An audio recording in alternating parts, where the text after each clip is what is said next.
Now, body positive influencer, plus size model, fashion designer, entrepreneur, Candice Manuel, better known as Kardashian. She's back in the loft with her newest collection, giving back initiatives and also the all-important role of becoming a mother. Welcome back to the loft, Candy. Thank you so much for having me. Now, girl, whenever I see you, I'm always just like, you're my girl.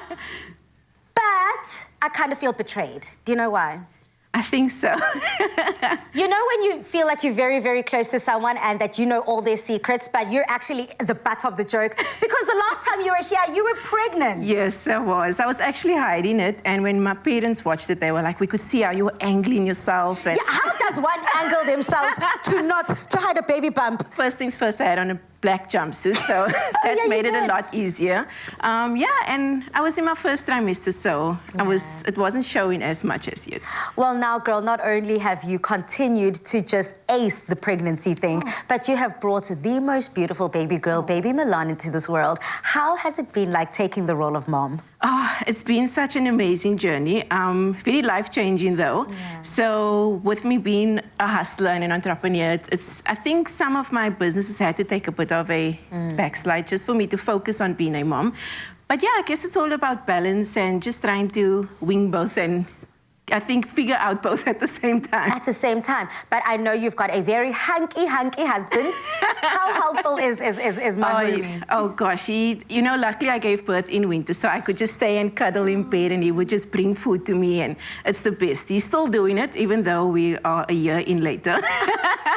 But he's very hands-on and yeah, makes my job quite easy. Absolutely. Now, another job that's not as easy is Babes. You're an entrepreneur, so much so that you've got a brand new label out. Yes. Tell us about your collection. So the Candice collection initially started when I was pregnant. I didn't want my pregnancy to change my style, you know. The things that I was seeing in store was always frumpy type of maternity clothing, and I didn't want to invest in maternity clothing and not wear it thereafter. Yeah. So I decided to make a clothing line that would be comfortable while you are pregnant, but also thereafter. So what I'm wearing, for example, I wore to my baby shower at 8 months. Oh, what? So, yeah, so it's something I can still wear thereafter, something that you kind of invest in when you do purchase the items. So I'm not a designer per se, but I do curate the items and I collab with different designers to come up with a collection.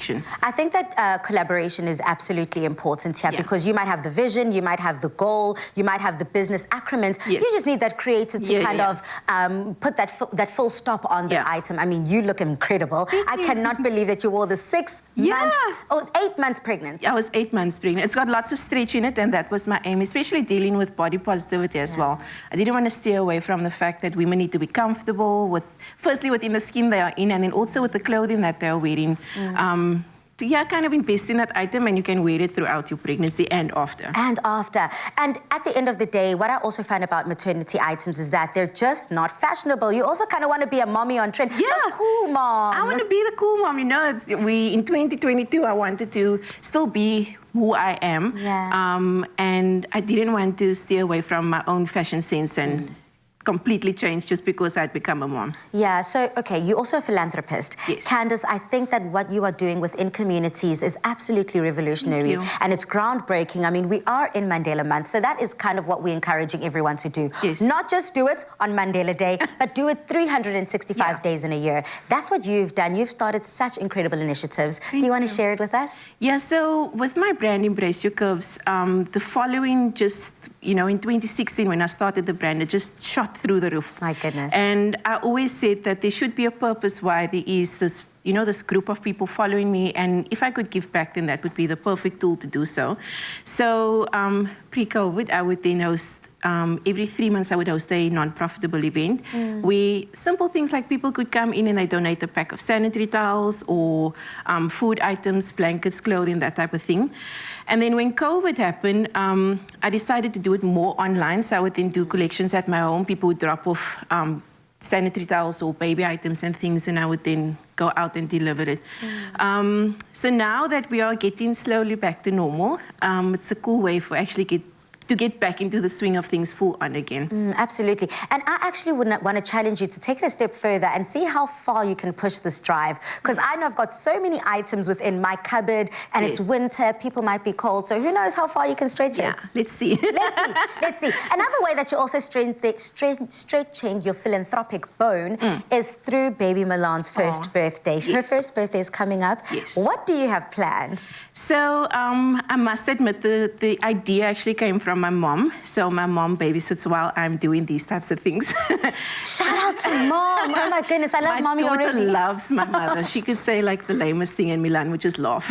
So she loves knitting. So she actually started knitting little jackets and bonnets and things for premature babies and for, you know, babies from 0 to 3 months. And then what we did with that is she's knitted about 50 items so far. So we are making care packs for moms in government hospitals that don't necessarily have what I had when I did give birth. And I mean, when I gave birth, I realized the essentials that you need, simple things like sanitary towels for the mom, wipes and nappies for the baby. So we are inserting that into a care pack. And on Milan's birthday, I want to go out to the hospital and take her along and then actually do those donations. I'm hoping that I can instill this in her, that to try and start it as tradition to do it every single year for her birthday. And it's so special to hear that, because so many people, when it's your birthday, you kind of assume you're going to get the gift. You know, everyone's going to be showering you with gifts, attention, affection, and love. But you're kind of flipping the script and teaching baby Milan to do the opposite. And I actually kind of want to take this moment to challenge you, South Africa. Right now, in this moment, do not wait until Mandela Day. Go out and see what change you can do within, whether it's in your community, whether it's a neighboring hospital. The sky's the limit, basically. I think definitely also with me being such a rooter for women empowerment, I felt that you always need to start at home first. And she's a little girl. And I'm hoping that this would empower her to also empower women thereafter. Absolutely. Now, what can we expect from the Kardashian brand moving forward? I know! So now that I'm postpartum, I definitely want to focus on mom bod type items where you can still accentuate your curves and still be comfortable. But there is something in the pipeline as well. We are now moving into accessories as well. It's little hints of it over here. Stop, Candice, are those earrings from your collection? Yes, so... Babes, you can just kind of leave them here. I'm happy to take them on. Those are gorgeous. Thank you. Yeah, so I've joined partners with Ruth. She's a good friend of mine. So she has Ruby's Faith accessories. So we've partnered in that and we're going to accessorize as well. Okay, so South Africa, I'm not one to keep the beauty to myself. If you can just turn and show that camera those earrings, it's literally almost like a sketch of someone's face. It's so dainty, it is so feminine, but absolutely chic and also on trend. Yes, definitely. I'm really seeing a lot of these kind of sketched out. Line arts, Is it called line art? Line arts, yes. I'm learning. Okay, it's line art. You look stunning, but can you cook, Candice? Well, my baby's fed, my husband's fed, so I don't know if I can cook, but they can eat, so I guess it's a winner. That is the most brilliant answer ever, because we're going to be putting your cooking skills to the test. Cool. It's time to check out if Candice can handle the heat in the kitchen. But if there's anything we can learn from today's guest, is that celebrating your personal achievements or milestones truly goes hand in hand with giving back to others. What a beautiful way to live life. But for now, let's hop over to the kitchen and meet Chef Dumi.